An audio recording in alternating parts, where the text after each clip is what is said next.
Friends, एक बार मैं करीबन 6 से 8 महीने पहले की बात है, मेरी ओपीडी में एक करीबन 24 साल की लड़की आई अपने पेरेंट्स के साथ, अनमैरिड थी, एक इंजीनियरिंग का कोर्स कर रही थी। उसकी बेसिक प्रॉब्लम क्या थी, उसको रिसेंटली डायग्नोस हुआ था कि उसके यूट्रस में एक बड़ा फाइब्रॉइड है। उस फाइब्रॉइड का साइज़ करीबन 10 सेंटीमीटर के आसपास था। उसको सिम्पटम्स आ रहे थे, कुछ हद तक हेवी ब्लीडिंग, कुछ हद तक प्रेशर सिम्पटम्स की, बार-बार यूरिनेशन की प्रॉब्लम होना। थोड़े से वो बहुत ऐसे घबराए हुए से लग रहे थे। क्यों लग रहे थे? क्योंकि पिछले 3 से 4 दिन के अंदर वो करीबन 5 से 7 डॉक्टरों को मिल चुके थे। ऑप्शन क्या बताया था मोस्ट ऑफ द डॉक्टर्स ने कि इसकी ये फाइब्रॉइड को ऑपरेट करके निकाल देते हैं। थोड़ा-सा एक पेरेंट्स भी और बच्चा खुद भी घबरा जाता है कि एक यंग पेशेंट में इस तरह से हम कैसे ऑपरेशन कराएँ। तो उन्होंने फिर कुछ हद तक, वो बच्ची चूँकि आईटी सेक्टर में थी, कुछ यूट्यूब पे पढ़ा, कुछ गूगल पे पढ़ा, तो उनको एक ऑप्शन मिला कि यूट्राइन फाइब्रॉइड एम्बोलाइजेशन नाम की कोई चीज़ होती है। तो उसके लिए वो मेरे पास आए। इस पेशेंट में हमने क्या किया, क्या बात की, कैसे काउंसलिंग हुई, उसके बारे में मैं सब आपको बताऊंगा। दोस्तों, मेरा नाम है डॉक्टर दीपक अग्रवाल, मैं जयपुर से हूँ। मैं एक वेस्कुलर एंड इंटरवेंशन रेडियोलॉजिस्ट हूँ। मैं basically varicose vein, varicocele, uterine fibroids and कुछ और बीमारियों का ज़्यादा एक्सपर्ट हूँ। दोस्तों, आपको मेरे इस चैनल को सब्सक्राइब करना है, वीडियो को अंत तक देखना है, क्योंकि मैं आपको इसके ट्रीटमेंट के बारे में, कि फाइनली हमने उस लड़की में उसका क्या किया, उसके रिजल्ट्स कैसे रहे, उसके बारे में मैं आपको बताऊंगा। और आपको जान के बड़ा आश्चर्य होगा कि कितने मिरेकलस तरीके से उस पेशेंट को कितना रिलीव हुआ या नहीं हुआ या पार्शियल रिलीव हुआ। तो इस वीडियो से अंत तक जुड़े रहिए। आपके मन में किसी भी प्रकार के कोई प्रश्न आ रहे हैं तो मुझसे बेझिझक होकर पूछ सकते हैं। मैं यूट्राइन फाइब्रॉइड के बारे में पहले कुछ हल्का सा, बहुत ही शॉर्ट में ब्रीफ करना चाहूंगा कि यूट्राइन फाइब्रॉइड्स क्या होते हैं। दोस्तों, यूट्राइन फाइब्रॉइड्स जो अपना यूट्रस होता है, गर्भाशय होता है, उसकी मांसपेशियों की एक स्लाइटली ओवरग्रोथ होती है और कुछ लम्प्स बन जाते हैं, जिसको हम यूट्राइन फाइब्रॉइड्स बोलते हैं, यानी कि रसौली बोलते हैं हिंदी में। और डिफरेंट एरिया में इसके डिफरेंट नामों से जाना जाता है। दोस्तों, ये क्यों होती है? मोस्टली इसका जो कॉज है वो दो कॉज मैं मानता हूँ। पहला आनुवंशिक कॉज, दूसरा कॉज होता है कि अपने हार्मोनल इम्बैलेंस। महिलाओं में दो मुख्य हार्मोन होते हैं, वो होते हैं ईस्ट्रोजन, एक होता है प्रोजेस्टेरोन। जब इनका कुछ ओवर अंडर बैलेंस हो जाता है तो उसकी वजह से ये ग्रोथ क्रिएट होती है। दोस्तों, इसके मोस्टली सिम्टम्स होते हैं कि पीरियड्स में कुछ इरेगुलरिटीज आना, जैसे पीरियड्स का ज़्यादा लंबे टाइम तक चलना, या पीरियड्स का टाइम से पहले आ जाना, पीरियड्स के टाइम पेन होना, या फिर प्रेशर सिम्टम्स आना, क्योंकि जब फाइब्रॉइड्स बड़ा हो जाता है तो वो यूट्रस पे प्रेशर डालता है, यूरिनरी ब्लैडर पे प्रेशर डालता है, जिसकी वजह से बार बार यूरिनेशन की प्रॉब्लम आना, पेट के लोअर हिस्से में रेगुलर दबाव महसूस होना, रेगुलर दर्द सा महसूस होना, कभी कभी प्रेगनेंसी में भी कुछ दिक्कत होना। तो इस तरह के मोटे मोटे ऐसे बहुत सारे रीजन हो सकते हैं, बहुत सारे सिम्टम्स होते हैं, पर मोटे मोटे जो सिम्टम्स है वो ये है। तो अब इसका ट्रीटमेंट कैसे प्लान कर सकते हैं? मैं बोलूँगा कि छोटे फाइब्रॉइड जो होते हैं दोस्तों, उसको ऑलमोस्ट किसी तरह के कोई ट्रीटमेंट की जरूरत नहीं होती है।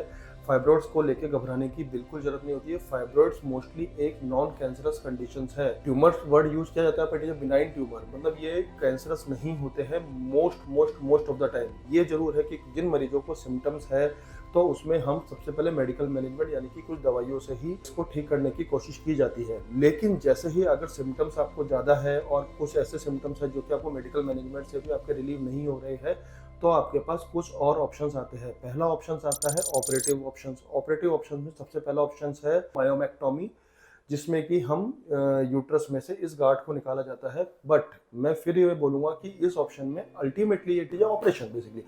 तो एक और ऑप्शन होता है जो कि इंटरवेंशन रेडियोलॉजिस्ट करते हैं, उसका मैं आपके बारे में बताऊंगा। उसका नाम है यूट्राइन फाइब्रॉइड एम्बोलाइजेशन।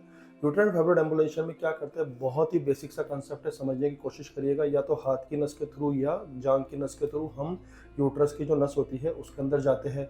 उसके अंदर जाके हम यूट्रस की एंजियोग्राफी करते हैं और देखते हैं फाइब्रॉइड कैसा है, क्या है। और उसके अंदर फिर बहुत अंदर, जहाँ तक हम उस तार के माध्यम से यूट्रस के कॉर्नर तक पहुंचकर हम उसके अंदर कुछ उस नस को बंद करने वाली दवाई डाल देते हैं। उस नस को बंद करने वाली दवाई डालने से होता क्या है, धीरे धीरे जब उस फाइब्रॉइड को, उस रसौली को अगर ब्लड सप्लाई ही नहीं मिलेगी तो वो धीरे धीरे श्रिंक हो जाता है। हम ये मानते हैं 2 से 3 महीने में वो एटलीस्ट मोर देन 60%, 70%, 80% तक वो श्रिंक हो जाता है, जिसके कारण पेशेंट्स के सारे सिम्टम्स ऑलमोस्ट, मैं अगर आप मेरे से पूछोगे तो मैं बोलूँगा 10 में से 9 पेशेंट्स में सिम्टम बिल्कुल रिलीव हो जाते हैं। पेशेंट को किसी तरह के कोई ऑपरेशन की जरूरत नहीं पड़ती और ये पेशेंट बिल्कुल एक तरह से बहुत अच्छा, और किसी तरह का आज कराओ और कल डिस्चार्ज, मतलब और काफ़ी बार डे केयर प्रोसीजर्स भी हो सकता है। क्या कॉम्प्लिकेशन इस प्रोसीजर के हो सकते हैं? मेजर कॉम्प्लिकेशन जो होने की संभावना है वो थोड़ा पेन, इश्केमिक पेन, यानी कि अगर हमने किसी की ब्लड सप्लाई बंद की है तो हो सकता है पेशेंट को 1, 2, 3, 4 दिन थोड़ा पेन हो, जिसके लिए हल्का सा पेन मैनेजमेंट किया जा सकता है। Otherwise most of the time किसी तरह के कोई कॉम्प्लिकेशन की संभावना नहीं है। एक बहुत ही कॉमन क्वेश्चन आता है जो मरीज पूछते हैं कि क्या इस प्रोसीजर के बाद हम प्रेग्नेंट हो सकते हैं? डेफिनेटली प्रेग्नेंट हो सकते हैं। एक तो बहुत खास बात आपको बताना चाहूँगा कि जो अपने अंडकोश होते हैं, ओवरीज होती है, उसकी ब्लड सप्लाई को हम छोड़ देते हैं और उसके आगे जाके हम यूट्रस की जो ब्लड सप्लाई होती है उसको एम्बोलाइज करते हैं।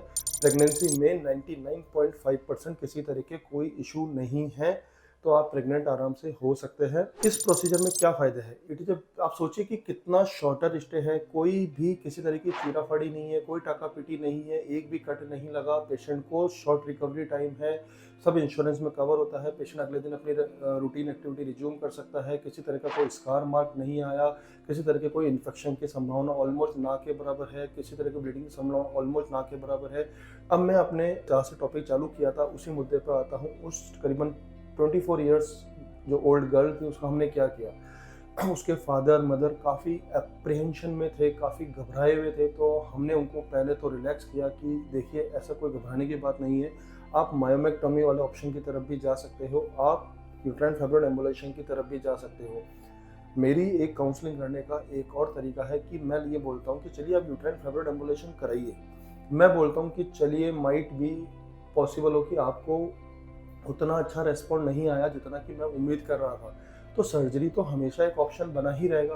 तो सर्जरी से पहले अपन एक minimally invasive non invasive treatment को अपन को एक्सप्लोर करना चाहिए। हमने उसका यूट्राइन फाइब्रॉइड एम्बुलेशन किया, हमने उसको 1 दिन में डिस्चार्ज किया। जिस दिन हमने एम्बुलेशन किया उस रात को उसको थोड़ा पेन था। मैं उनकी आइडेंटिटी आपसे डिस्क्लोज नहीं कर सकता हूँ, इसलिए मैं नाम नहीं बोल रहा हूँ और उनको भी अपने सामने लाइव इंटरव्यू के लिए नहीं बिठा रखा है। पेशेंट करीबन हमने उसको 2-2.5 महीने के फॉलोअप पे बुलाया, 2-2.5 महीने के फॉलोअप पे बुलाया तो पेशेंट का उसके सिम्टम्स तो एज पर पेशेंट उसके सिम्टम्स पूरी तरह से रिजॉल्व हो चुके थे। फाइब्रॉइड का साइज जो 10 सेंटीमीटर का था करीबन 5 सेंटीमीटर का आ गया था।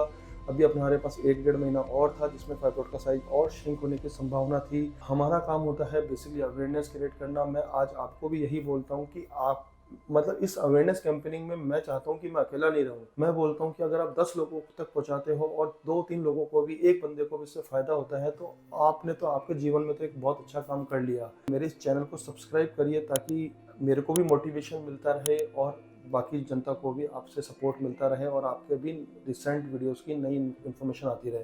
दोस्तों, यूट्राइन फाइब्रॉइड्स पे, वेरिकोज वेन पे मैं पहले भी वीडियो बना चुका हूँ। आप इनको देखते रहिए और अपनी नॉलेज का लेवल बढ़ाते रहिए। धन्यवाद। जय हिंद।